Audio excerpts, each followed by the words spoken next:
Terima kasih kepada sahabat semua yang join pagi ini. Dan jika tidak lupa kepada rakan-rakan lain, mudah-mudahan pagi ini oleh sahabat lain lah kita pun membuka sahabat lain untuk masuk. Dan tidak buang masa lagi, saya silakan kepada Ustazah untuk mulakan muzakarah kita pagi ini. Boleh Ustaz ya? Ya, insyaAllah boleh. Bismillahirrahmanirrahim. Alhamdulillah Rabbil Alamin. Wassalatu wassalamu ala ashrafil anbiya wal mursalin wa ala alihi wa ashabihi ajma'in. Allahumma allimna ma jahilna wanfa'na bima 'allamtana waj'alna minal mukhlisin. Wa sallallahu ala sayyidina Muhammad wa ala alihi wa baraka wa sallam. Alhamdulillah Rabbil Alamin, amma ba'da. Terima kasih kepada Abah Zaki yang dihormati, lagi dikasihi pengerusi surau kita, seluruh ahli jawatan kuasa surau Haji Ismail, dan yang saya raikan tuan-puan muslimin muslimat. Mudah-mudahan kita diberikan kebaikan dan keberkatan di sisi Allah Subhanahu wa taala. Baik, insya-Allah tuan-puan, pada pagi ini kita akan sambung kembali pengajian kita. Kita masih lagi dalam tajuk pengenalan najis dan juga cara bersuci. Jadi pengenalan kita dah bincang sebelum daripada ni, kita dah settle pengenalan najis. Jadi kita akan bincang satu persatu, iaitu cara ataupun langkah bersuci najis setiap bahagian najis. Jadi kita akan masuk tajuk hari ni tuan-puan, iaitu pembahagian najis yang terakhir, iaitu najis mutawassithah. Kita akan bincang najis mutawassithah dari sudut cara ataupun langkah bersuci najis mutawassithah. Kalau dia tengok muka surat dalam kitab tuan-puan, kalau kitab Rumi, kitab Rumi ada dalam slide. Kalau yang ada dalam Zoom meeting kita ada dalam slide. Kalau dalam versi kitab Jawi, muka surat 13 muka surat belum 12 muka surat 12 muka surat 12 tab. Kalau Jawi tab, kalau Rumi dia nomborkan, iaitu 3. 3 itu najis mutawassithah. Qala al-musannif rahimahullah subhanahu wa ta'ala, ta ataupun nombor 3 ataupun si, si najis mutawassithah. Si najis mutawassithah, iaitu najis yang lain, iaitu tu contoh, iaitu contoh kepada najis mutawassithah. Baik, setiap najis kita dah bincang sebelum daripada ni. Kita akan bincang dari 3 sudut. Pertamanya, kita nak kenal nama najis, kita nak tahu nama penggunaan nama najis. Yang keduanya, kita bincang ataupun kita akan sharing berkaitan dengan contoh najis. Dan yang ketiga, paling penting, yang ketiga ialah cara ataupun langkah bersuci najis setiap satu persatu.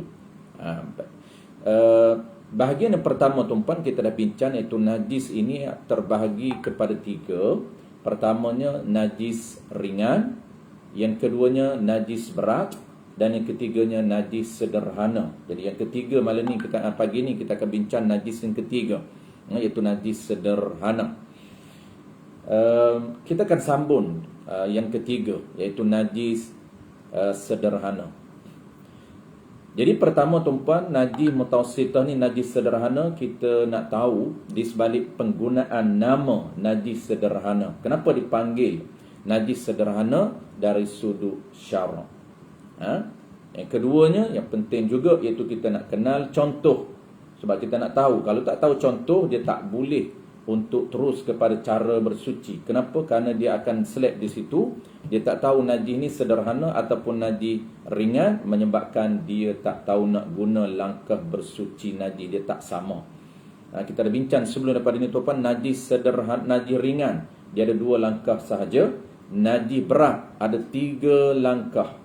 Dan najis sederhana pagi ni kita nak bincang juga 3 langkah. Tetapi dia agak detail sedikit. Najis sederhana, kenapa? Kerana dia sangat praktikal dengan kita. Adapun najis ringan, kan jarang-jarang kita basuh. Najis berat juga jarang-jarang kita basuh. Tetapi setiap hari yang kita basuhnya ialah najis sederhana. Baik. Qala al-musannif rahimahullahu ta'ala, najis mutawassitah. Iaitu najis mutawassitah ni contoh. Dia iaitu ni huraian contoh, bukan huraian makna najis mutawassitah, tidak.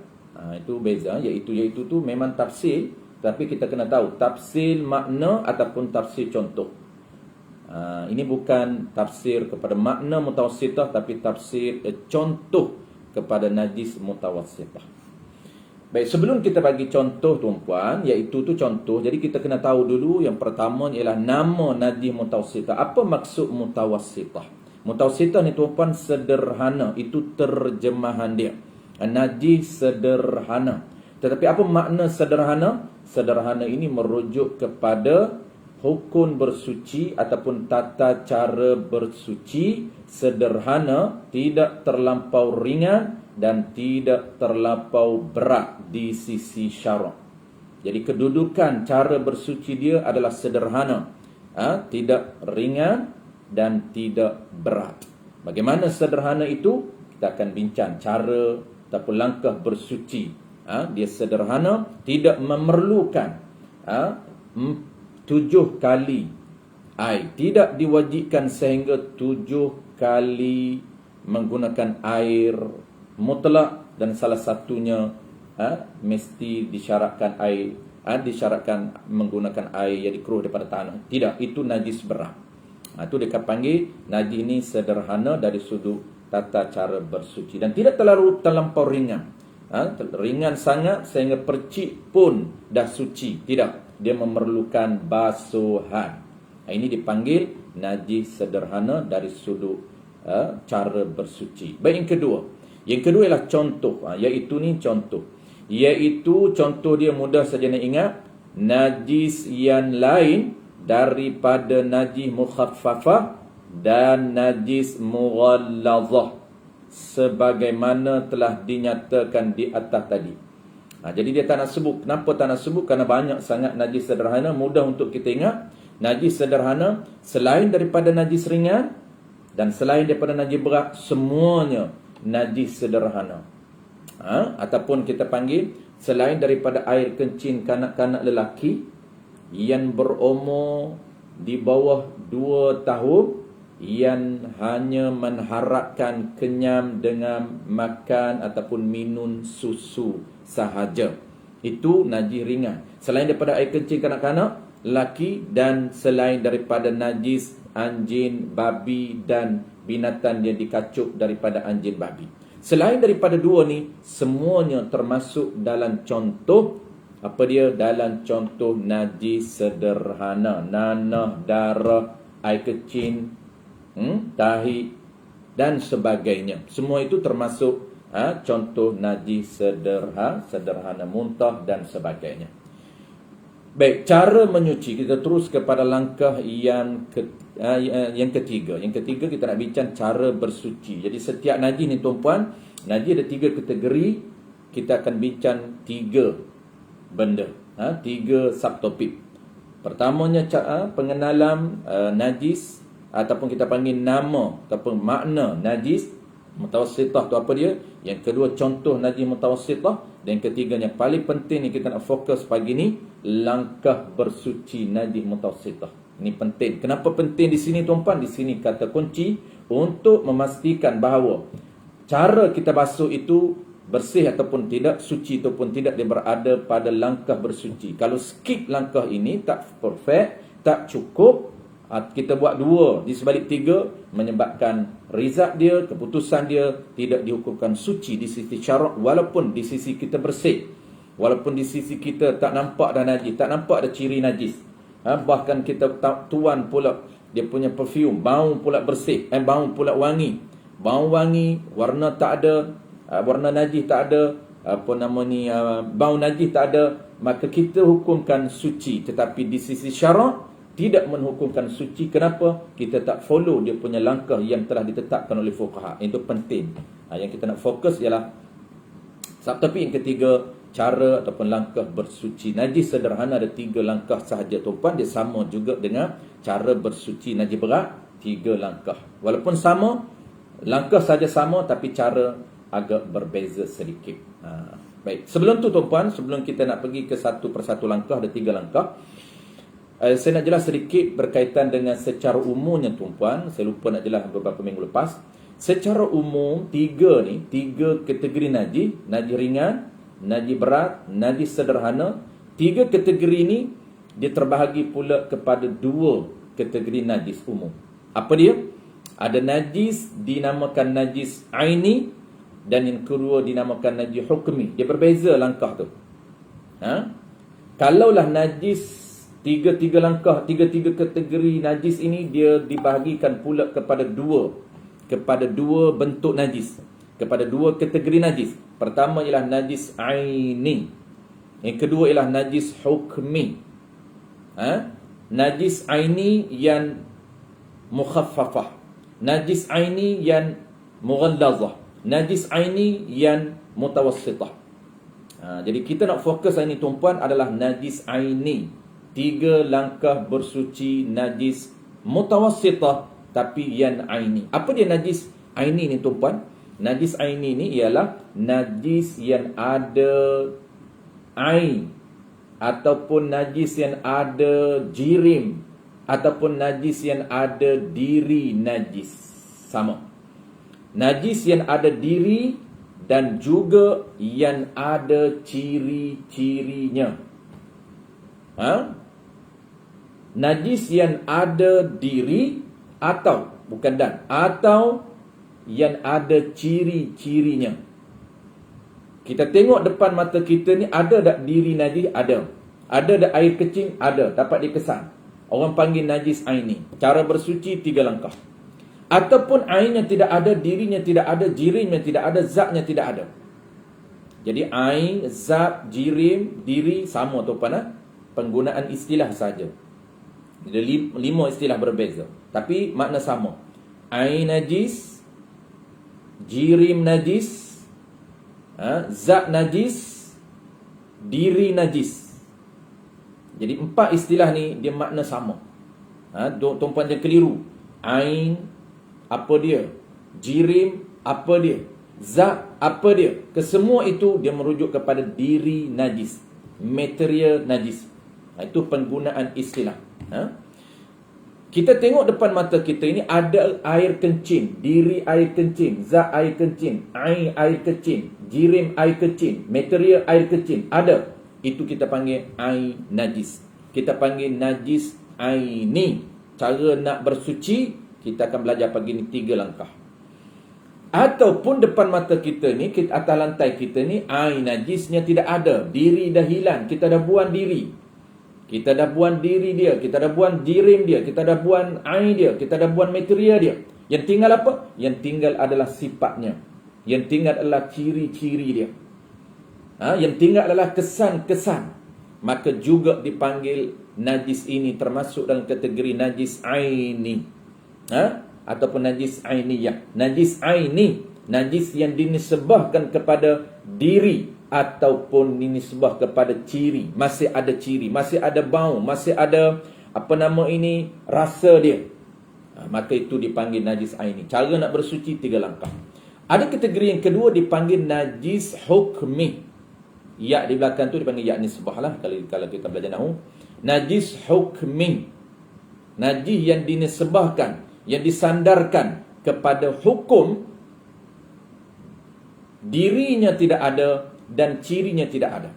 Apa dia najis hukmi tuan-puan? Najis yang merujuk kepada diri najis dan juga ciri najis tidak ada. Tak dapat tengok diri dan tak dapat tengok ciri. Ciri pun dah hilang. Mana contoh tuan-puan? Contoh dia air kencing anak kita di atas lantai. Tapi lama kita tak basuh dia sehingga dia kering sendiri. Kering tu dah tak nampak dah air najis. Ciri pun tak berbau, warna pun tak berbau, bau pun dah hilang, warna pun dah hilang. Tetapi kita basuh tak? Kita tak pernah basuh tempat ini. Maka apabila kita tak pernah basuh tempat ini, dihukumkan najis. Maka apabila dihukumkan najis, walaupun dirinya tidak ada, cirinya tidak ada, kita panggil apa tuan? Kita panggil najis nisbah hukum. Cara bersuci dia tak sama, tak perlu 3 langkah. Dia hanya 1 langkah sahaja. Ambil air, pastikan basuh, pastikan bergerak air, mengalir air, semua tempat yang kena najis, yang tempat kawasan najis sah. Ataupun kita panggil suci.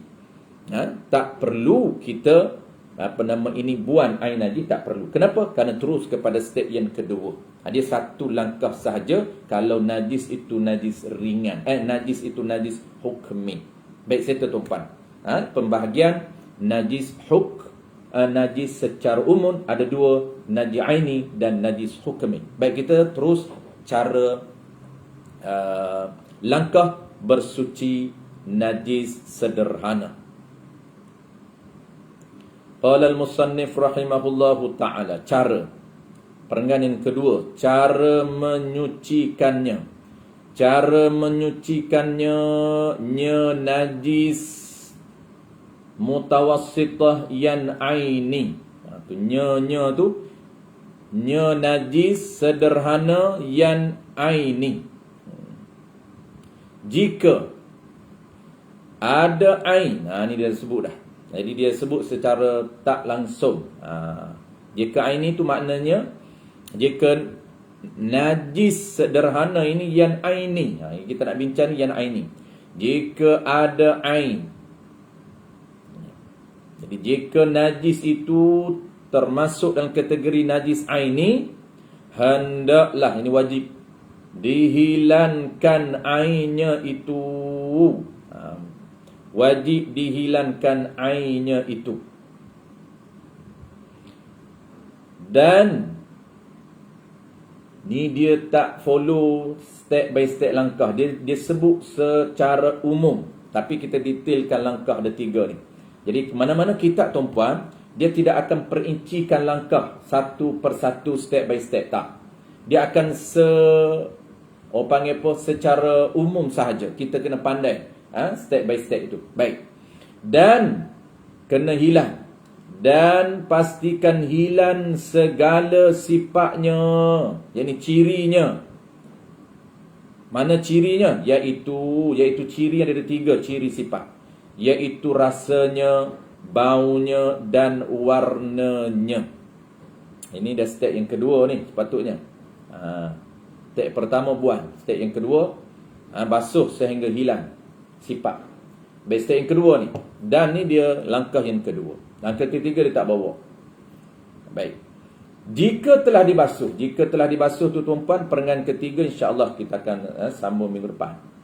Minggu ni kita akan fokus, dia agak detail sedikit cara ni. Kita selesaikan dulu 3 cara, kemudian conclusionnya, kesimpulannya, kita akan baca cara menyuci. Jika telah dibasuh. Sebab itu dia panggil special case, isu yang tertentu sekiranya basuhan itu tidak mampu menghilangkan ciri. Macam mana kita nak buat? Itu minggu depan. Sebab itu special case yang tertentu sahaja. Baik. Kita tengok tuan-puan langkah 3 langkah dulu. Walaupun dalam kitab kita tak sebut secara perinci 3 langkah, kita perincikan. Langkah yang pertama tuan-puan, apa yang perlu kita buat? Langkah yang pertama, apa yang perlu kita buat? Dan langkah yang kedua, apa yang perlu kita buat? Dan langkah yang ketiga sangat mudah. Tapi pentingnya langkah pertama, kedua. Pertama apa tuan-puan? Yang pertamanya ialah buang air najis. Wajib, langkah pertama wajib kita hilangkan air najis terlebih dahulu. Sebelum ke langkah yang kedua. Sebelum basuh tu langkah kedua. Langkah pertama, kita kena buang air najis. Kena hilang air najis. Ataupun kita panggil diri najis. Zat najis, jirim najis, kita buang terlebih dahulu. Cara nak buang saya dah sebut minggu lepas tuan-tuan. Cara nak buang, teknik nak buang kita dah sebut minggu lepas, tapi saya ulang balik. Macam mana cara nak buang? Kita tahu Pertama, kena buang dulu air najis. Jangan basuh najis, jangan. Air kecil duduk atas lantai, jangan terus ke step yang kedua. Jangan terus ke langkah kedua. Ambil air jirus atas air kecil. Menyebabkan lantai kita berkembang air najis. Menyebabkan lantai rumah kita, dia akan makin membesar, makin berkembang najis. Air najis ataupun dipanggil air mutan najis. Kenapa? Kerana kita skip langkah pertama. Kita terus ke langkah kedua. Biasanya ramai orang buat macam tu. Air kecil anak dia atas lantai, ataupun tai cicak di atas lantai, dia akan ambil air dia jirus. Apabila dia jirus air, walaupun dia jirus menggunakan teknik jirus, tapi dia dah langkau skip pertama. Dia tak buang lagi air, menyebabkan najis atas lantai dia. Menyebabkan air, apabila air kena saja najis, dan najis itu bercampur dengan air, menyebabkan air yang berada di atas lantai dipanggil air mutanajis. Baik, pastikan pertama tuan-puan, buang najis terlebih dahulu. Teknik nak buang, cara nak buang secara umum ada dua. Saya dah sebut sebelum daripada ni. Pertama macam mana? Pertama kita lap. Kalau najis tu atas lantai, tuan-puan, kita ambil tisu, ambil kain, kita lap ataupun kita buang terus tai ataupun air kencing. Kalau air kencing kita lap, kalau tai itu kita buang. Ambil tisu atau ambil kain. Ni cara pertama. Cara kedua macam mana? Cara kedua, tengok najis situasi. Kalau najis itu berada dalam kain, kalau najis itu berada dalam cushion, najis itu di kapet, najis itu di tilam, cara kita nak buangnya ialah melalui seduk. Melalui nak hilangkan najis, kita seduk, kita buang. Ataupun kita perah. Kain kita dan tuan-puan, ni najis air kecil anak kita, dia kecil atas jubah kita, maka cara nak buang, pertama kita boleh perah dia. Kita perah sehingga mana? Sehingga dia kering. Menitis keluar itu apa dia? Itu air kencing, itu najis. Yang tinggal apa dia? Yang tinggal di baju kita kesan air kecil. Kesan macam mana? Kesam ini, pastikan kesam ini lembab yang macam mana? Yang kalau kita letak tangan, kita dah tak nampak dah air. Maksud tak boleh kesan dah air. Kalau kita letak tisu di baju kita, tisu itu dia tak menyerap air. Kenapa? Kerana kesan najis sahaja ada, bukan lagi diri najis. Tetapi tuan-puan, kalau ambil tisu, kita letak di atas kain kita, dah perah dah. Tapi perahan yang tidak menghilangkan keseluruhan najis. Masih ada lagi najis dalam kain. Mana tanda masih ada najis dalam kain? Kita ambil tisu nipis, kita letak atas kain, menyerap lagi tisu itu. Apabila tisu boleh menyerap lagi air, bermakna air najis masih ada di kain kita. Tak luluh lagi. Tak boleh nak pergi ke langkah kedua. Kena perah lagi. Perah, buang. Perahan ini proses apa? Proses nak buang air najis. Langkah pertama, hilang air najis, buang air najis. Cuma proses dia, cara dia, kita boleh perah. Perah sehingga mana? Sehingga kering. Sebab apa? Sebab kita nak basuhnya ialah tempat kena najis, bukan nak basuh najis. Bukan kita nak basuh air kecil, nak basuh kesan yang terkena air kencing. Apa dia kesan? Kesannya ialah masih ada lagi bau, tapi dirinya tidak ada. Diri air kecil dah tak ada, tapi baunya ada. Kalau warnanya, kalau jenis air kecil anak yang warna kuning, warna ada di baju putih kita. Warna ada, bau ada, rasa masih ada. Itulah kesan, ciri yang kita akan hilangkan pada step yang kedua, langkah yang kedua. Jadi sebelum nak hilangkan ciri, kesan, langkah kedua, kita kena hilangkan diri dia dulu. Ini pertama. Yang kedua tuan-puan, jadi cara umum, teknik nak buang ada dua cara. Cara pertama, kita lap. Cara yang kedua, kita kalau najis itu berada dalam benda, dalam kain, dalam cushion, dalam kapet, dalam tilam, kita perah ataupun seduk. Kalau tepat tali perah tuan-puan, kain boleh perah. Tepat tali perah kita kena seduk.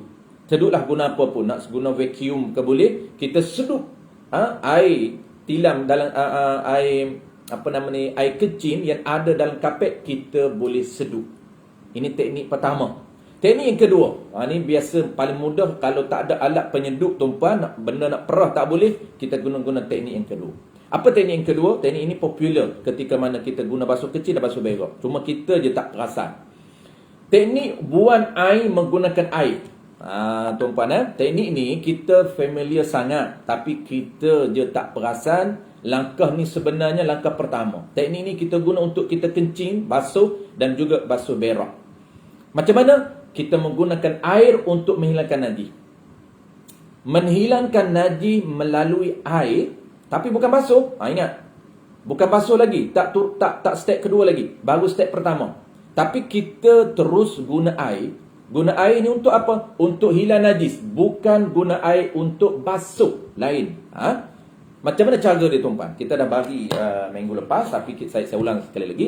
Okay, ni air. Ni air kita, tuan-puan. Kita ambil air mutlak.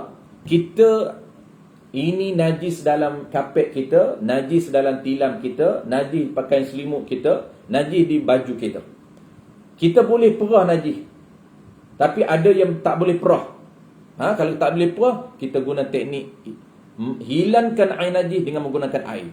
Kita jirus, air ni kita jirus, maka dia keluar ke bawah. Apa dia keluar? Dia keluar air najis serta dengan air yang kita guna nak hilangkan. Dia bercampur. Maka yang luruh tu, tuan-puan, yang luruh, yang jatuh tu air apa? Itu dipanggil air mutanajis. Sebab apa? Sebab kita nak hilangkan air dia menggunakan air juga. Kita cucur, kita jirus, pastikan dia mengalir bawah. Mengalir bawah itu, ingat, itu air mutanajis. Jangan ingat air mustakmal lagi. Tidak. Sebab kita tak berlaku lagi step yang kedua. Air mustakmal berlaku pada step kedua. Baik, mudah saja, tuan-puan. Kalaulah di kapet, kalaulah di baju, kalau ada di kain selimut besar, kita jiruh sahaja bagi dia keluar air. Jangan dia bertakun, bagi dia keluar air najis. Jangan bertakun dalam ni. Bertakun dalam ni jadi najis juga. Sebab apa? Sebab dia masih ada. Kita tak buang. Kita nak kena buang dulu air najis. Bagi dia hilang gugurnya najis, air najis itu dengan apa? Dengan air juga. Rasa tak kita, tuan-puan, ketika mana kita kencing? Rasa tak ketika mana kita basuh, kita buang air besar? Basuhan pertama, tuan-puan, itu bukan basuh lagi. Tidak. Belum masuk ke step kedua. Belum. Basuhan pertama, tuan-puan, sebenarnya itu basuhan menghilangkan air najis. Kita basuh kencing, kita basuh, kita buang air besar, tuan-puan, kita berak. Kita ambil paip, kita ambil batang paip, kita akan basuh kali pertama. Basuh kali pertama itu bukan basuh lagi. Tak masuk langkah yang kedua. Langkah kedua basuh. Baru proses untuk kita buang air najis, tapi menggunakan air. Menggunakan air. Jadi kita spray ni, contohlah, saya kena jelas secara transparent, tuan-puan. Nanti tak faham pula, biarlah nampak macam kotor pun. Memang kita nak belajar. Jadi kita basuh, ni kita berak, tuan-puan. Kemudian kita ambil air paip. Kita akan spray punggung kita. Kita spray punggung kita. Spray pertama tu untuk apa? Basuh? Belum. Spray pertama untuk hilang, buang air najis. Buang air najis, tai-tai najis yang melekat di exhaust kita, kita buang dulu. Buang semua bersih, baru langkah yang kedua. Apa langkah kedua? Langkah kedua mula basuh. Walaupun kita masih spray juga air. Nampak tak, tuan-puan? Dia beza tu. Buang kali pertama, spray kali pertama, buang air najis. Tak kisahlah berapa kali pun. Selagi mana tak clear najis, itu dianggap jiruhan spray yang menghilangkan najis.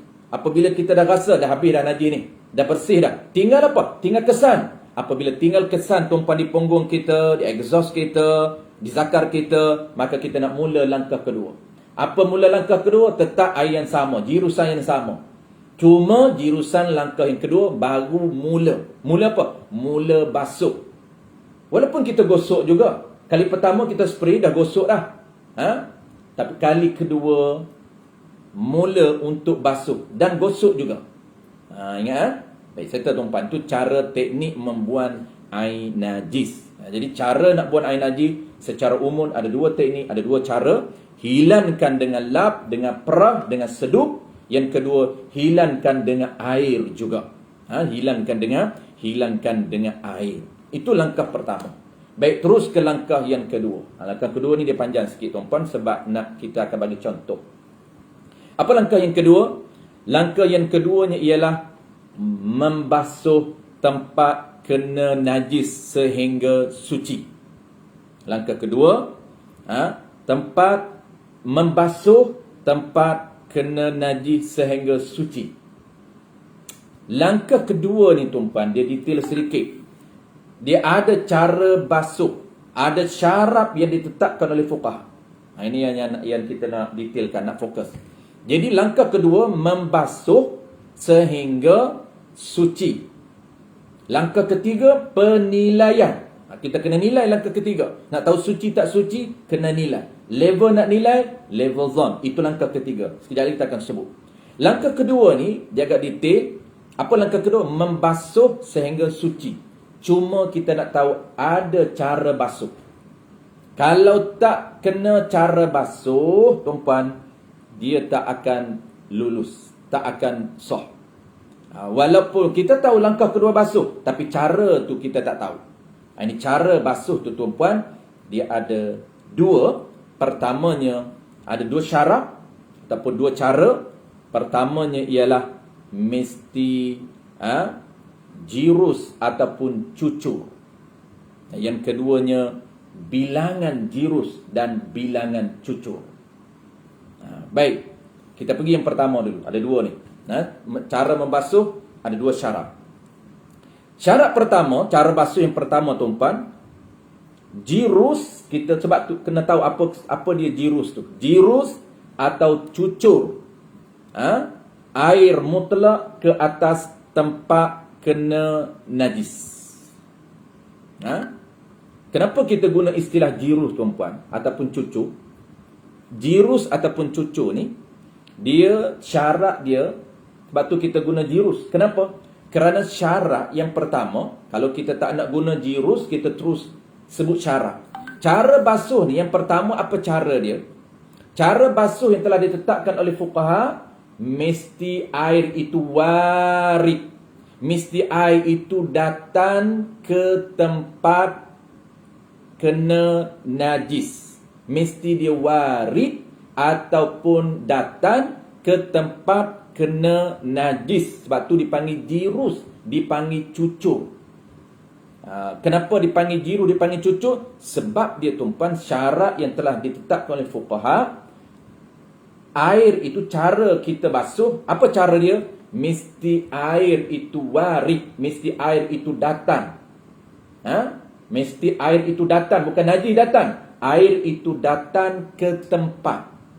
Mesti air itu kena, air itu datang ke tempat kena najis.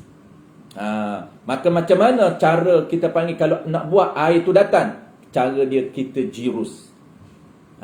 Cara dia jirus ataupun dia panggil cucur. Bukan ambil kain yang ada air kecil, kita campak dalam bekas yang ada air. Itu dipanggil najis yang datang ke air. Tak sah. Kalau najis ataupun mutanajis, air kencing anak kita yang ada di pakaian jubah kita, anak kita kencing, kita campak masuk dalam air yang sedikit, air dalam baldi, dalam mesin basuh yang bergenang dengan air, kita campak. Maka apa yang jadi air itu, air sedikit, di hukum air sedikit itu mutanajis. Kenapa? Kerana cara dia bukan cucur, bukan jirus, tetapi cara dia najis yang kena air ataupun najis yang datang ke dalam air, menyebabkan air kesemuanya bertukar jadi air mutanajis. Itu syarat yang pertama. Baik. Jadi penting tuan-puan, dia ada kekuatan di situ. Apa kekuatan dia? Syarat pertama ni, kekuatan di mana? Di sini tuan-puan, insya-Allah kita akan bincang 3 contoh. Sebab tu dia detail sikit. Tapi penting untuk faham di sini kata kunci. Kalau tidak dia akan pening contoh nanti. Contoh apa dia? Pertama, basuh najis di lantai di baju, mudah je. Yang kedua, ni kalau tak faham kata kunci di sini, tuan-puan akan pening yang kedua. Contoh yang kedua, basuhan najis dalam mesin basuh. Ni kata kunci di sini. Untuk nak faham cara nak basuh najis dalam mesin basuh, tak kisahlah manual ataupun auto, tak kisah yang tu. Boleh guna dua-dua, manual ke auto, tapi kata kunci duduk di sini. Kalau kita faham secara umum, kita belajar biasa saja, kita akan menyebabkan kita boleh hukumkan tak sah mesin basuh secara auto. Tetapi kata kunci di sini. Dan yang ketiga, saya akan bagi contoh tuan-puan, cara bersuci daging dan juga ikan. Daging keluar darah tu tuan-puan, yang kelarah dia keluar, ya kita basuh ikan dia juga keluar darah. Macam mana nak ikut step 3 langkah ni? Cara nak suci daging yang keluar darah juga, ikan pun keluar darah, ini juga langkah 3 ni kita nak apply. InsyaAllah tuan-puan, pagi ni rasanya sempat untuk kita bagi 3 contoh. Tapi kata kunci duduk di sini. Okey, kunci pertama tuan-puan ataupun cara basuh yang pertama, cara ini ditetapkan oleh fuqaha, iaitu mesti air warid ataupun air itu datang ke atas tempat kena najis, bukan benda yang kena najis datang ke dalam air, bukan kain najis kain ada najis kita campak dalam air, tidak. Jadi apabila air datang ke tempat yang kena najis, kekuatannya di sini dia ada power dia. Syarak memberi kekuatan kepada cara yang ditetapkan oleh fuqaha. Kekuatan di mana? Kekuatannya air yang digunakan. Apabila kita jirus tuan-puan, kita jirus air ataupun kita buka paip, paip tu akan masuk ke dalam tempat kena najis. Juga kita panggil jirus, samalah. Kita buka paip tu akan jatuh ke tempat kena najis. Pakaian najis duduk di bawah ni, kita buka paip je, paip ini akan gugur air. Jirus, cucur, sama juga. Apabila kita jirus air, kita cucur air, kekuatannya di mana? Kekuatannya air yang digunakan untuk membersih. Air yang ada bercampur tadi, air yang bercampur dengan mutanajis tadi, dihukumkan air itu mustakmal. Bukan dihukumkan air najis. Dihukumkan air itu mustakmal, bukan najis, sekiranya air itu tidak berubah. Nah, ini penting tuan-tuan. Baik. Sebelum kita nak bagi contoh, ada 3 contoh cara macam mana nak buat. Sebelum nak bagi contoh tuan-tuan, kena tahu dulu bentuk air. Ni dia agak panjang detail sedikit. Dia ni bentuk ataupun jenis air. Ni dalam kitab besar dia akan cerita. Bentuk ataupun dipanggil bentuk ataupun kita panggil jenis air. Yang pertama tuan-puan, dia panggil air yang berlari. Nak tahu bentuk ni. Sekejap lagi kita nak tahu air dalam mesin basuh tu apa bentuk air dia. Air dalam baldi ni apa dia? Air dalam kolah ni apa dia? Air dalam sungai apa dia? Air di laut apa dia? Air di tasik apa dia?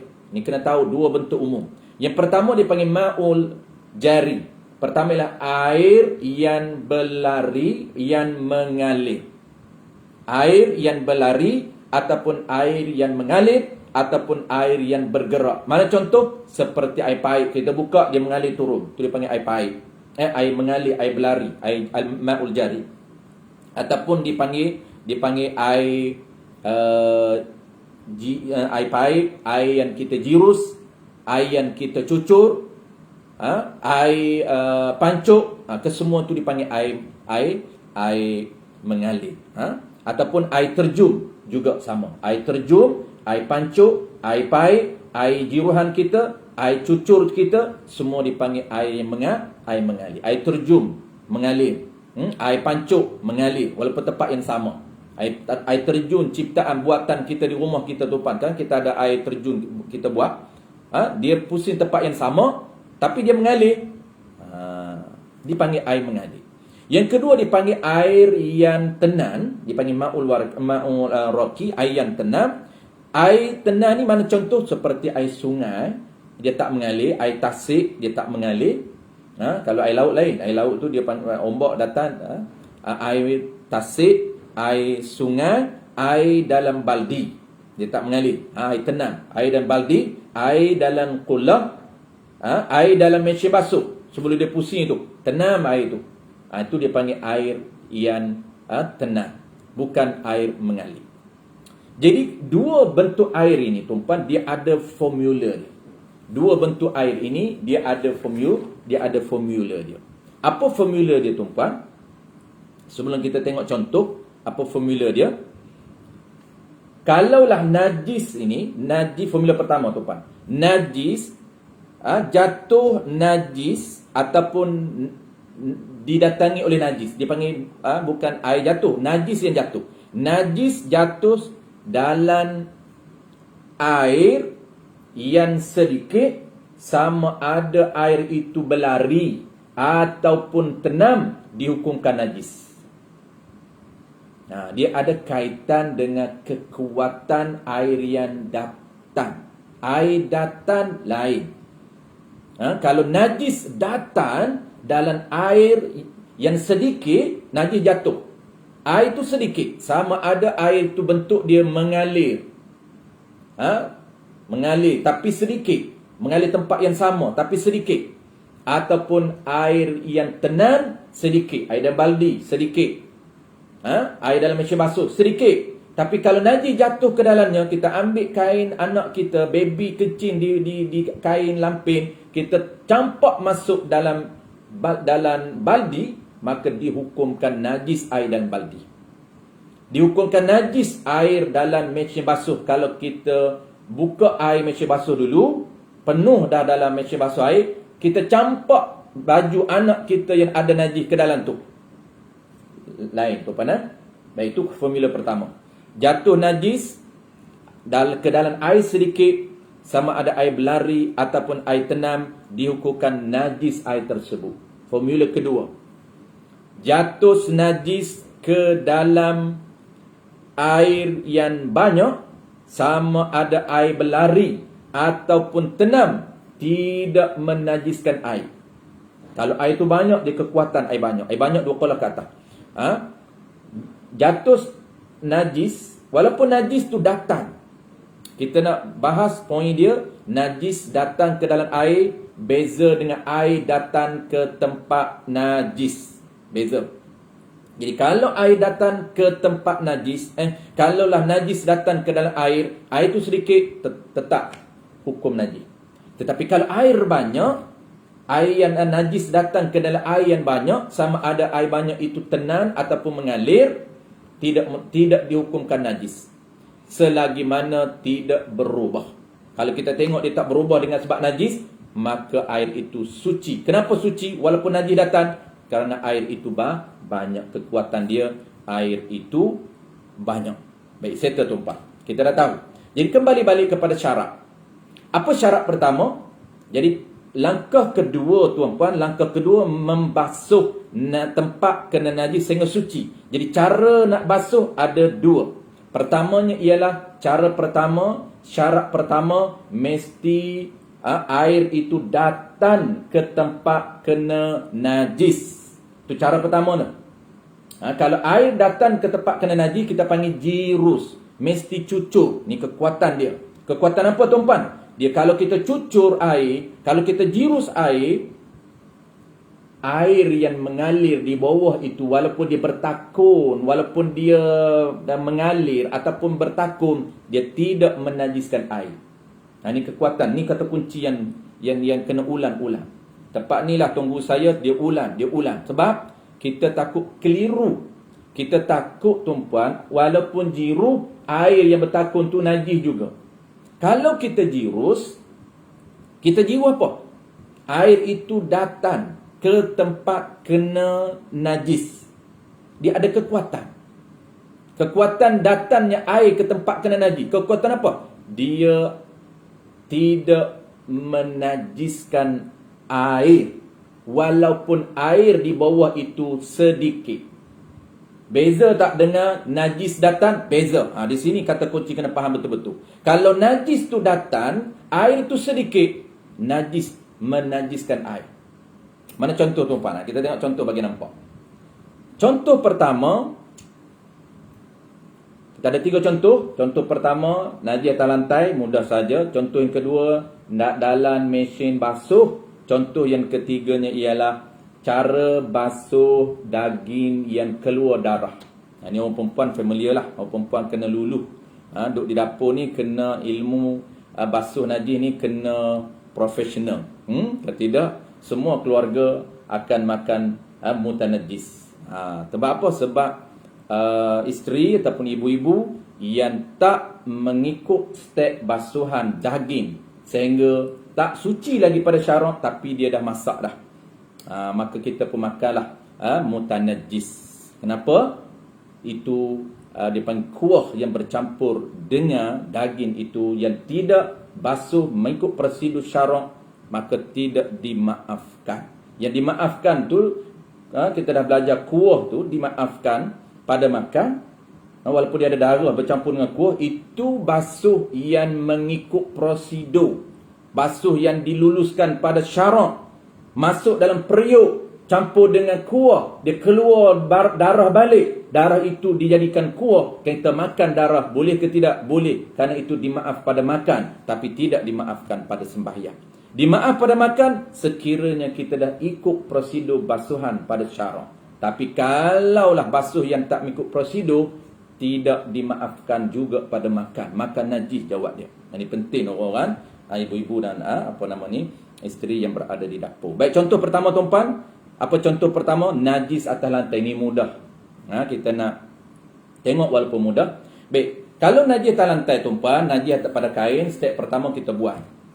Step pertama kita buang, kita lap, ambil tisu lap, ambil kain, buang. Okey, tinggal apa atas lantai ni?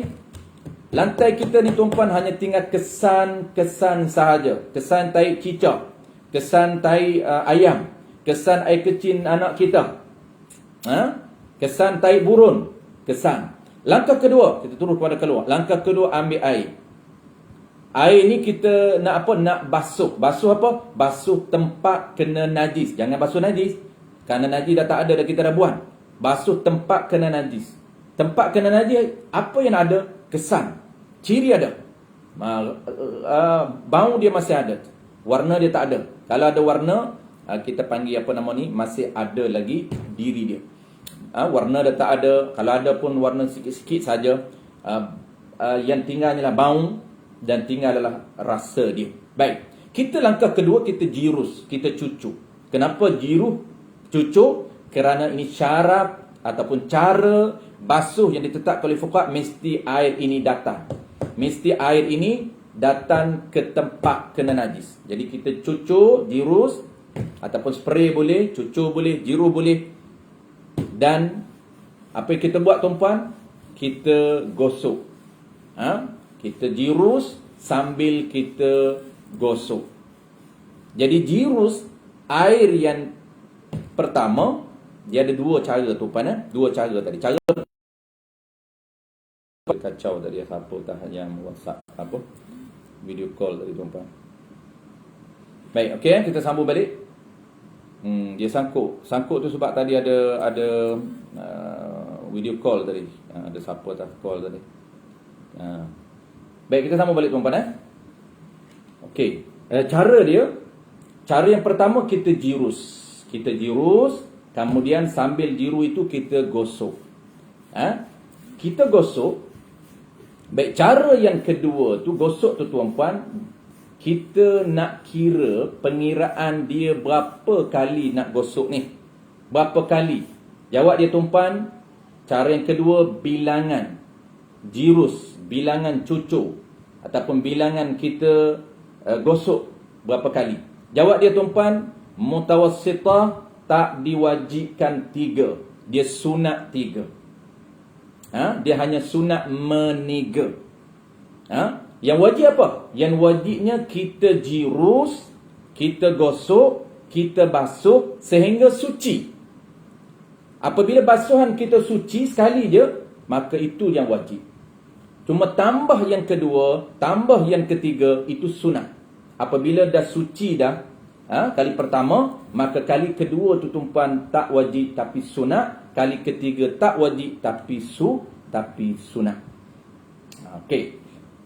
Kita kembali balik. Kita jirus. Kita jiru, sambil kita jiru tuan-puan, kita gosok. Kita gosok. Gosok kita ni nak kira sekali yang wajib.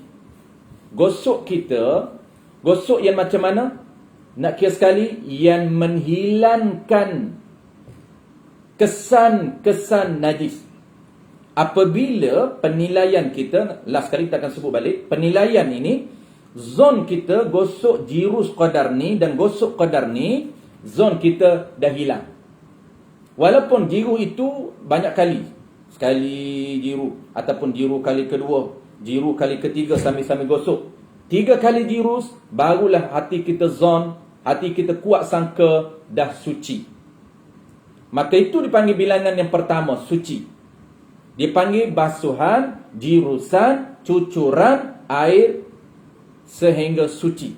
Apabila suci tuan-puan, kita dah rasa suci, maka air itulah air yang kita anggap air yang basuhan, yang menghilangkan kesan itu, itulah dia tuan-puan, air mustakmal. Kita dah belajar dulu. Macam mana cara nak kira air mustakmal? Dikira dari sudut qadar, kuantiti air yang kita guna ini, satu jak ni, anggaran kita dia tak bertambah. Ada di lantai ni tak bertambah pun, dia berkurang okeylah. Tapi dia tak bertambah. Kalau bertambah, dia tak jadi mustakmal, dia akan jadi mutanajis. Sebab dia bertambah, mungkin dia akan bertambah dengan najis. Itu air mustakmal. Maka apabila kita air selepas basuhan kali pertama yang menghilangkan kesan najis, maka kita diikuti dengan cucuran kedua, jirusan kedua, sunat. Jirusan ketiga, sunat. Baik, settle tuan-puan, mudah saja. Okey, contoh yang kedua. Contoh kedua ni penting, iaitu cara membasuh menggunakan mesin basuh. Di sini tuan-puan agak penting sebab dia berlaku polemik ataupun khilaf di kalangan kepahaman kita. Ada kata mesin basuh tak boleh kerana tak boleh nak ikut prosedur. Kenapa? Kerana dia tak boleh mengalir air. Ni kita nak kena faham ni kunci di mana kata kunci. Kalau mesin basuh ni tak boleh suci. Kenapa? Kerana tak boleh mengalir air. Nak auto. Adakah betul? Jawab dia tuan-puan, tidak. Tengok mesin basuh. Okey. Dalam kain kita yakin ada najis. Yang tak ada najis tak perlu bincang. Memang basuh biasa je tu pandaki je ni, tak perlu bincang dah. Bukan nak basuh najis. Ni cerita yakin basuh air kecil anak kita yang dalam basuh tu, basuhan baju dalam mesin basuh ni, yakin ada air kencing anak kita. Ada baju yang kena air kecil anak kita. Baik. Kita masukkan sekali. Dia ada beberapa cara tuan-puan. Tapi cara saya nak ambil cara yang familiar kita buat. Cara pertama, kita basuhkan dulu air kecil. Yang tu mudah, yang tu tak perlu bincang. Cara pertama tuan-puan, cara yang basuh dalam mesin yang telah dibasuh awal di luar. Yang tu tak perlu bincang, itu bukan basuh najis dah. Itu kita basuh kain bersih. Ada orang dia nak berhati-hati tuan-puan. Jadi kalau air kecil anak dia tak akan basuh dengan mesin basuh untuk ihtiyat. Dia nak jaga was-was dia akan basuh dulu di luar. 5 helai air kecil anak dia di kain ni, dia akan basuh dulu di luar. Jiruh di luar, buang semua air di luar. Kemudian basuh je dengan mesin basuh. Air dia buang dulu. Dia buang air, dia perah dulu di luar. Kemudian dia akan masukkan dalam mesin basuh. Itu tak jadi isu. Kenapa? Kita panggil basuh dengan mesin basuh kain bersih. Kain yang dah tak ada air pun. Hanya untuk membersihkan sahaja. Tetapi yang kita nak bincang ni, kalau kita tak basuh daripada luar, terus kita letak dalam mesin basuh, mutanajis. Boleh ke tidak? Jawab dia boleh juga tuan. Macam mana cara dia? Okey. Cara dia, kita masukkan dulu kain, jangan masuk air dulu. Jangan. Itu akan menjadi najis semua. Kita masuk dulu kain yang kena najis. Masuk air yang kena najis. Kemudian, langkah yang kedua, kita akan buka open air. Kita on air. On air tuan-puan, air ini dia akan mengalir daripada pihak atas. Air ini dia akan, kita panggil jirus. Buka je paip, dia akan keluar ke tempat kena najis di bawah. Dia pun tak pasti siapa dia. Baik. Kita turun balik tuan-puan. Kita buka paip, kemudian paip ni akan turun. Jadi air akan jirus tempat kena najis. Jadi dalam kain tu ingat, dalam kain tu najis. Dalam kain tu ada najis. Tapi ingat balik di mana kekuatan dia. Ya. Apabila dia penuh tuan air dalam mesin basuh penuh, air dalam mesin basuh penuh dan air ini dia mengalir. Air dia mengalir, kemudian penuh dalam mesin basuh, dia pusing tak apa. Tapi memang dia pusing lah. Air itu sedikit ataupun banyak? Sedikit. Kita dah ingat tadi tuan-puan, kata kunci awal tadi, apabila air itu datang ke tempat kena najis, sama ada air itu sedikit ataupun banyak, dia tidak akan menajiskan air. Air itu datang ke tempat kena najis, air itu tidak akan menajiskan air. Sama ada air itu tenang ataupun air itu mengalir. Dalam mesin basuh tuan-puan, dia tak mengalir lagi. Dia akan mengalir apabila dia selesai dia basuh, barulah dia lepas air. Waktu tu baru dia air mengalir.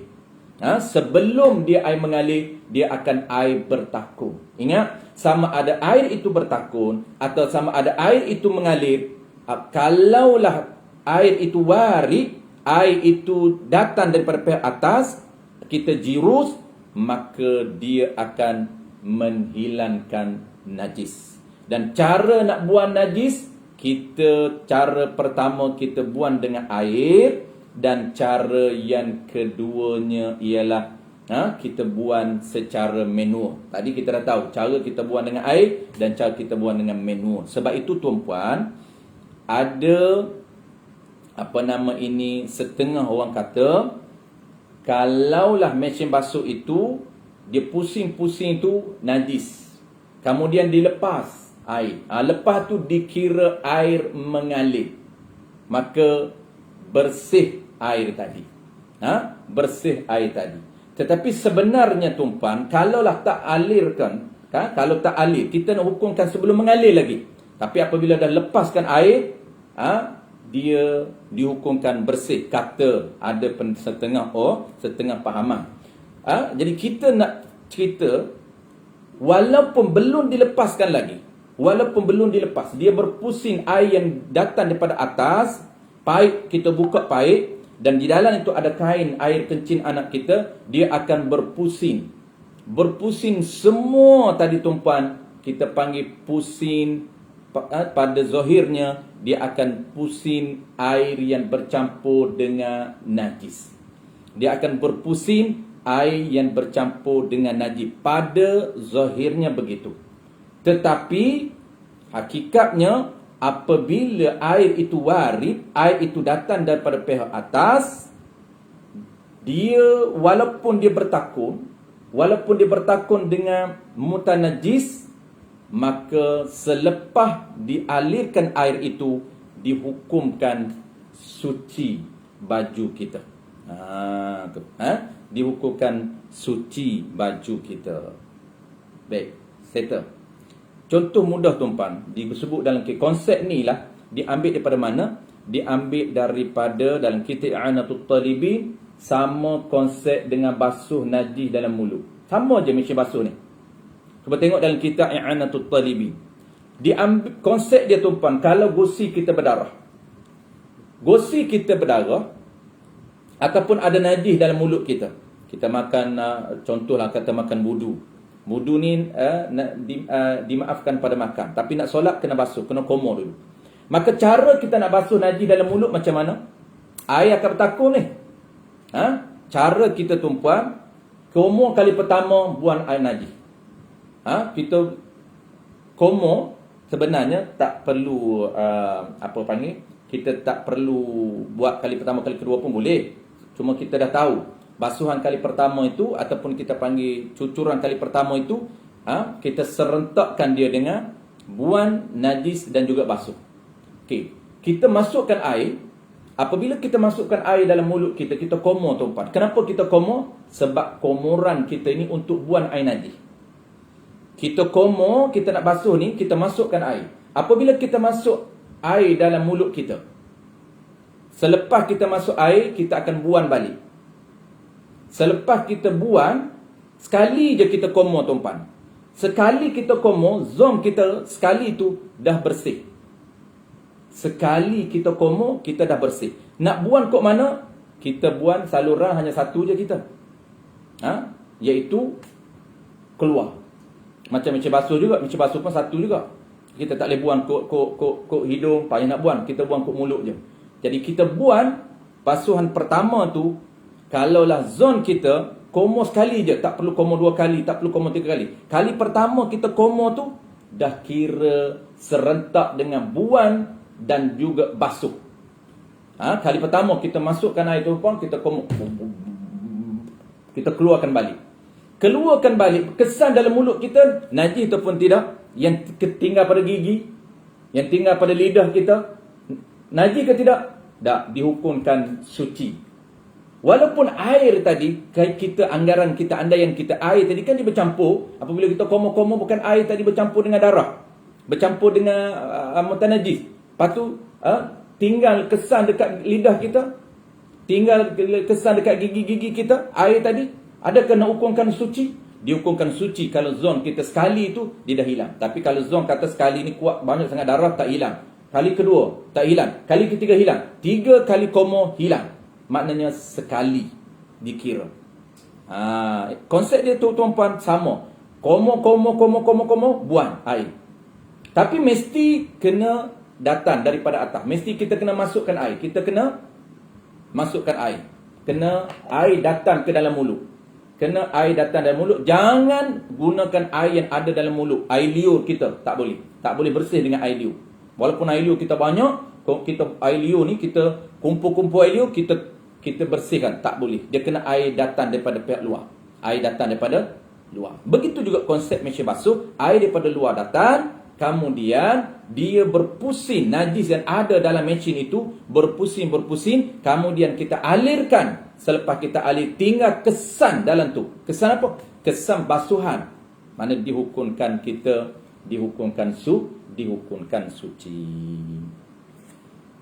Biasanya kalau setengah tok guru saya dia sebut konsep mesin basuh itu diambil daripada konsep basuh najis dalam mulut. Kita masukkan air, kemudian kita komor-komor, lepaskan air balik. Itulah dia. Baik, kita terus umpan contoh yang terakhir. Masa kita pun dah nak cukup dah. Masa kita dah cukup. Bukan nak cukup, dah cukup dah. Baik, kita last sekali umpan, iaitu cara basuh ikan dan basuh daging. Last sekali contoh terakhir. Jadi contoh terakhir, bagaimana contoh dia basuh daging ataupun basuh ikan.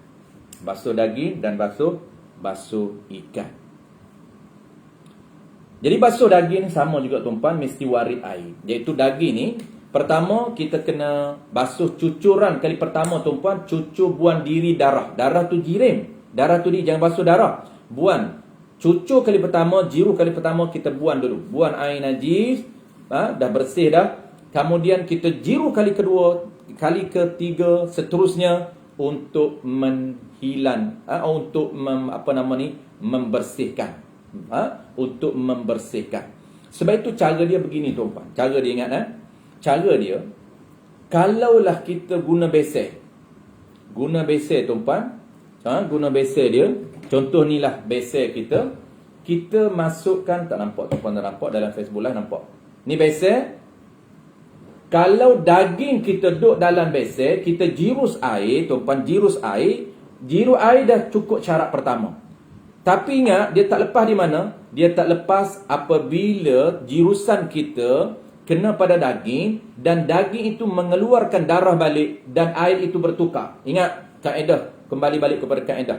Kaedah dia apa tuan-tuan? Kaedah dia, walaupun kita jirus, tetapi air itu sedikit dan dia bertukar air itu dengan sebab najis. Air itu kan jadi darah, maka daging itu dihukumkan najis. Daging itu dihukumkan najis. Sebab tu kalaulah kita masukkan dalam besen ni dia tak boleh alir bawah ni. Tak ada aliran bawah ni. Kalau kita pakai jak tak apa. Sebab tu orang tua-tua dia basuh dulu, lepas tu dia guna jak pula kali kedua. Bilasan dia panggil, bilasan. Tu okeylah tu, prosedur yang betul. Yang pertama yang tak betulnya tuan-puan, dia masukkan daging dalam bekas, dalam besen, kemudian dia jirus. Dia jirus, daging itu akan bercampur dengan darah. Darah dia keluar, dia mengalir. Maka bertukar tak darah, status air tadi menjadi air bercampur dengan darah. Apa status air? Air mutanajjis. Maka daging itu tetap mutanajjis, tak bertukar jadi suci, tak boleh. Lepas tu nak buat macam mana? Cara dia tuan-puan, cara dia beza tak dengan mesin basuh? Beza. Mesin basuh walaupun ada najis, tapi tuan-puan wari air datang dan dia tak berubah air tadi. Kalaulah air tu wari tapi dalam mesin nampak berubah, bau, tetap tak bersih tuan-puan, tetap tak suci. Mesin basuh kita tetap najis. Sebab apa? Walaupun wari air datang, walaupun air pahit turun ke bawah, tetapi dia bertukar air itu menjadi najis. Kenapa? Kerana najis itu kita boleh kesan dia bau dia najis ataupun nampak warna najis. Tak boleh.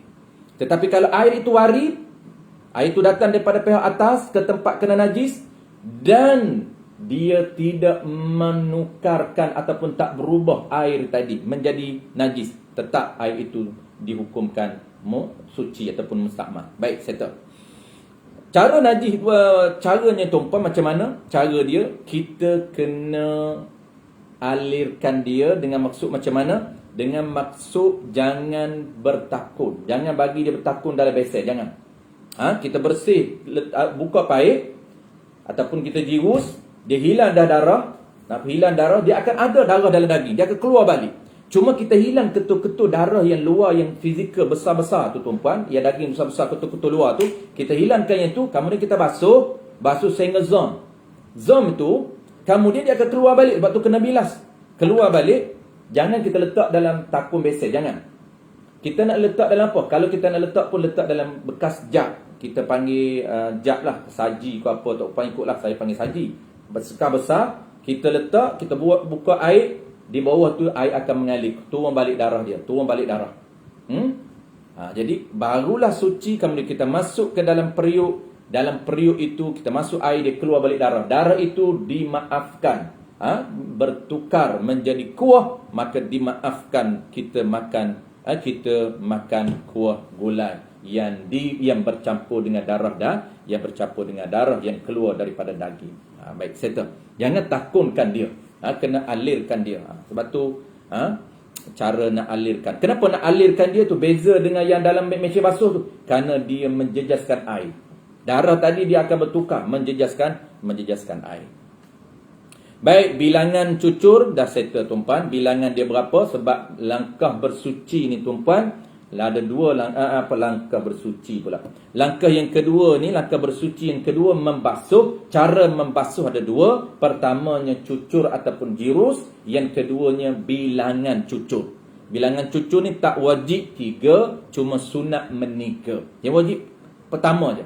Apabila dah hilang basuhan pertama, sama ada 3 kali cucur baru hilang, kira sekali, maka kali kedua tak wajib, cuma sunat kali kedua dan sunat jiruh kali ketiga. Sunat kali kedua ni tuan-puan, basuhan kedua ni dia tak perlu gosok dah. Cuma kita basuh meratakan tempat kena najis untuk dapat pahala sunat. Dan basuh kali ketiga, jiruh rata semua tempat kena najis. Kali ketiga untuk dapat pahala sunat. Dan last kali tuan-puan, langkah ketiga apa dia? Penilaian suci. Dia ada 3 langkah bersuci. Pertamanya buang air, yang keduanya membasuh sehingga suci. Ada 2 cara membasuh, dan ketiganya, langkah ketiganya ialah penilaian suci, iaitu memadai dengan standard zon sahaja. Kita ulang sekali lagi tuan-puan, kita dah ulang minggu lepas. Standard zon, ini penilaian. Kita nak nilai suci tak suci, cara nilaian dia, standard dia ialah zon. Apa dia zon? Kuat sangkaan hati, qadar air jirusan banyak ni, dan dengan gonyoh ataupun gosok tara ni hati kita kuat mengatakan bersih, hilang. Maka hilang. Berapa kali? 3. 3 kali jiru, hilang. Dikira 1 kali. Maka sunat tambah kali kedua dan sunat tambah kali ketiga. Wallahu a'lam. Tuan-tuan, itulah dia 3 langkah bersuci najis sederhana. Langkah kedua agak detail yang perlu kita ingat kata kunci dia, dan juga perlu kita ingat formula ataupun kaedah untuk kita guna ketika mana kita nak jawab isu-isu basuhan dalam mesin, basuhan najis dalam mulut. Macam mana nak basuh najis dalam mulut, macam mana nak basuh najis dalam mesin, dan macam mana nak basuh ikan dan juga daging yang mengalir darahnya, yang mengalir darahnya. Baik, settle. Jadi yang tak luluh ni tuan-puan, sekira macam mana yang tak luluh ni daging ni. Dia masuk bertakun air tuan-puan, air paik, dia buka paik, kemudian beser dia ni, dia tak ada beser dia ni, beser dia tak mengalir air. Jadi masuklah daging dia, bersih dah daging dia, bersih daging, dia letak balik dalam beser ni. Dan dalam beser tu keluar balik darah. Dan darah itu bergaul, bercampur dengan daging. Kemudian dia ambil daging yang bercampur dengan darah tu, dia tak bilah balik, dia masuk dalam periuk. Itu yang kata tak luluh tuan-tuan. Itu yang kata makan daging yang tak bersih, tak suci pada syarak. Dia makan kuah ataupun daging mutanajis, haram tuan-tuan. Sebab itulah payah. Tua panggil gelap perut. Itulah anak-anak kita gelap perut tu, sebab tak ikut prosedur syarak makan najis tiap-tiap hari. Basuh ikan tapi tak ikut prosedur syarak, basuh daging tapi tak ikut prosedur syarak. Dia ambil walaupun dia rendam tuan-tuan dalam beser dia tu, tapi rendaman air mutanajis, dia tak bilah balik. Kalau dia ambil, dia bilah balik dalam bawah paik, kemudian masuk balik dalam periuk, okey, tak ada masalah apa. Baik, settle tuan-tuan. Itulah dia antara topik-topik penting ataupun isu-isu penting yang kita perlu fokus. InsyaAllah minggu depan tuan-tuan kita nak baca jika tu ada isu tertentu minggu depan, iaitu kalaulah kita basuh tak hilang warna ni, tak hilang bau, tak hilang rasa, macam mana kita nak buat? InsyaAllah itu dia panggil special case yang kita akan selesaikan minggu depan. Wallahu a'lam. Saya cuba tengok kalau ada soalan. Kalau tak ada soalan, kita boleh break sekejap.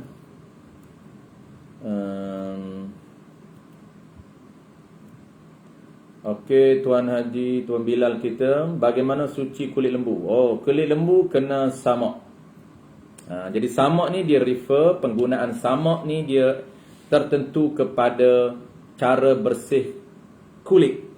Kalau kulit lembu itu mati yang tidak disembelih, maka kita nak bersihkan dia, nak sucikan dia dengan samak. Jadi ada cara samak dia, kita akan belajar tuan-tuan. Detail kita akan belajar cara dia. Dia ada langkah juga. Nak samak ada langkah. Pertama, kena buang segala lemak-lemak dia. Buang segala lemak-lemak yang melekat di kulit lembu. Yang kedua, kita nak guna alat samak. Kita guna alat samak. Yang ketiga, penilaian bersih. Kita akan bincang minggu depan. Samak. Minggu depan belum lagi. Minggu depan tu baru nak habis, akan datang. Sama akan datang. Cuma secara umumnya begitu. Kalau kulit lembu yang tidak disembelih, kalau sembelih tak jadi isu lah, boleh makan lah. Boleh makan kulit lembu. Petani ni dia buat sup lah. Kulit lembu dia buang bulu je, bulu dia tak makan lah. Jadi orang petani ni tuan-puan, kawan saya, dia cukup minat sup kulit lembu. Jadi dia kikih buang bulu tu, kulit dia tu sedap. Kita ni lempar buahnya kulit tu. Orang dulu, paling-paling orang dulu dia buat ni je lah, dia buat gendang. Okey, soalan seterusnya, jika najis berminyak, tiada sabun, cuci lama pun masih ada bau dan kesan. Ini insyaAllah detail minggu depan. Minggu depan ni kita nak bincang, kalaulah masih ada kesan dia lagi, macam mana nak buat? Dia najis, ada dimaafkan. Itu secara ringkas lah, tapi minggu depan detail macam mana. Soalan seterusnya, air basuhan mesin basuh yang pertama sudah bercampur dengan sabun, apa hukumnya? Tak boleh campur dengan sabun lagi. Jangan campur dengan sabun lagi. Sabun tu jadi mutaghayyir. Kita basuh dulu, kemudian baru masuk sabun. Tapi kalau basuh sabun sikit tu tak apalah, tak jadi mutaghayyir. Mutaghayyir ni dia kena sabun yang kuat. Maksud basuh berbuih sehingga dipanggil apa? Sehingga dipanggil air sabun, tak dipanggil air je. Kalau dipanggil air tu air sabun, tak dipanggil air, Memang lah. Tak dipanggil mutaghayyir. Tak boleh. Kita nak guna air mutlak. Jadi warid tu, air yang datang tu adalah air mutlak. Air mutlak yang jangan bersih. Ketika bersih tu jangan campurkan lagi dengan sabun. Bolehkah muk harian bersihkan najis hukmi? Najis hukmi ni kita satu langkah saja. Dia kena basuh. Kalau muk tu dia mengalir air, okey. Tapi kalau muk tak mengalir air, tak sah. Dia kena syarat dia basuh. Basuh ni apa maksud basuh ni? Basuh ni maksud dia kena jirus, kena mengalir air juga. Mengalir air rata tempat najis hukmi, sah. Tak perlu kita buang kerana dia tak ada dah air najis. Tak perlu. Langkah pertama tak ada. Terus langkah kedua. Soalan seterusnya. Siapa? Ustaz Asyik kita. Sama macam masalah telur rendang ke Ustaz? Telur rendang. Telur masin tu. Telur masin direndang. Telur masin rendang ke? Orang buat telur kan? Macam telur rendang air dekat kedai makan tak? Telur tu dia rendang dalam air bekas tu. Sama macam masalah daging. Oh, maksudnya okey, telur biasa ni lah. Kalau telur ayam ni, isu telur ayam ni. Isu telur ayam ni asas dia wajib ataupun tidak basuh. Itu hukum asal dulu. Wajib ke tidak basuh hukum telur ayam tu? Jawab dia tuan-puan, telur ayam yang tidak ada najis, telur ayam yang tak ada najis apa pun, kita tengok tengok zahir ni. Tengok zahir ni tak ada najis pun. Tak melekat pun najis zahirnya. Kita tak tengok, itu hukum fiqh tak bincang. Mungkin masa dia bertelur tu kena najis. Yang itu andaian. Tapi kita tak tengok depan mata kita. Yang kita tengok telur ayam depan mata ni, kita tak ada kesan najis, tak ada bau. Tak ada bau dan tak ada kesan. Maksudnya ketika dia, kalau kita tengok dia bertelur tu, dia keluar daripada punggung dia, kena najis, yang tu memanglah yakin najis. Ni waktu sampai di kedai ni, kita tengok zahirnya tak nampak pun najis, tak bau pun najis.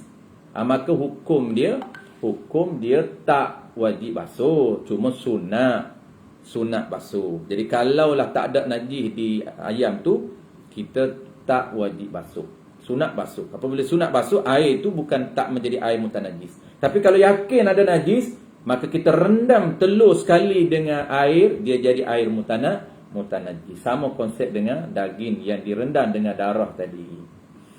Okey. Soalan seterusnya, kalau air itu warid pada najis tapi mercik, dimaafkan ke tidak? Kalau najis kena atas najis, merencik air mutanajis, tak dimaafkan. Itu dipanggil air mutanajis. Yakinlah, kita yakin memang dia warid dah, tapi kena pada najis, kamu dia terpelantung ke kita air bekasan mutanajis tu, itu masih lagi, itu dipanggil air mutanajis. Sebab tak menjadi mustakmal lagi.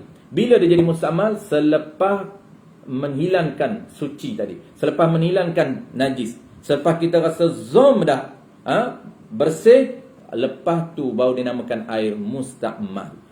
Ketika proses nak hilang tu dia tak panggil air mustakmal lagi, sebab proses baru tak sempurna lagi bersih. Baik, wallahu alam. Itulah dia tuan-puan soalan yang ada, yang sempat kita jawab. Kita dah lebih masa, insya-Allah kita sambung minggu depan tuan-puan dalam tajuk yang seterusnya. Sebelum kita akan masuk tajuk baru, istinja. Wallahu a'lam. InsyaAllah akan datang kita belajar gosok gigi pula, istinja. Wallahu a'lam. Terima kasih banyak kepada semua, jawatan kuasa pengerusi kita, dan saya serah balik kepada Abang Zaki. Soalan dalam Facebook Live sekejap lagi saya akan tengok. Abang Zaki tak on.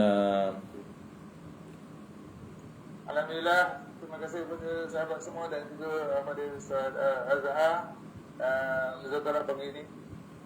Pencerahan ilmu yang amat berguna kepada kita semua. InsyaAllah kepada sahabat-sahabat lain, kita terus membawakan minggu-minggu yang akan datang, hari dan waktu yang sama. Sebelum kita mengakhiri Muzakarah pagi ini, saya minta doa daripada Ustaz dulu, Ustaz. Okey, bismillahirrahmanirrahim. Alhamdulillahirabbil alamin, wassalatu wassalamu ala asyrafil anbiya'i wal mursalin wa ala alihi wa ashabihi ajma'in. Allahumma faqihna fid din wa 'allimna ta'wil waj'alna minal ulama'il 'amilin waj'alna minal mukhlisin واجعلنا من عبادك المتطهرين وصلى الله على سيدنا محمد وعلى آله وبارك وسلم والحمد لله رب العالمين.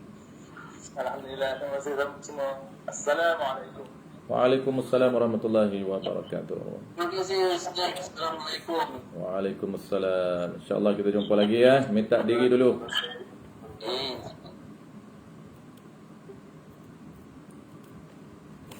Baik, kita tengok tuan-puan. Kalau ada soalan, kata ada, insyaAllah kita sambung lain kali. Kalau ada soalan yang saya sempat tengok. Kalau tidak, saya akan tengok. Saya akan respon secara bertulis. Tengok. Satu cukup soalan-soalan pun mungkin banyak. Atas-atas tu saya tak sempat nak check tengok balik. Saya akan tengok respon secara bertulis apa-apa. Yang saya sempat, yang saya... Okey. Pakaian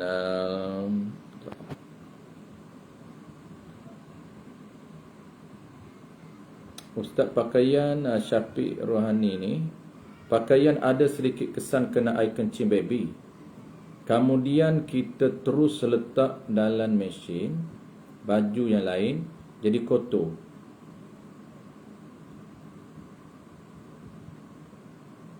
Mana dah hilang dah tuan-puan. Sekejap jadi hilang dah. Dah, okey. Saya malah nak guna dua form. Kalau dua form dia mudah saya baca je. Yang ni nak kena cari ni dia. Tak apa tuan-puan.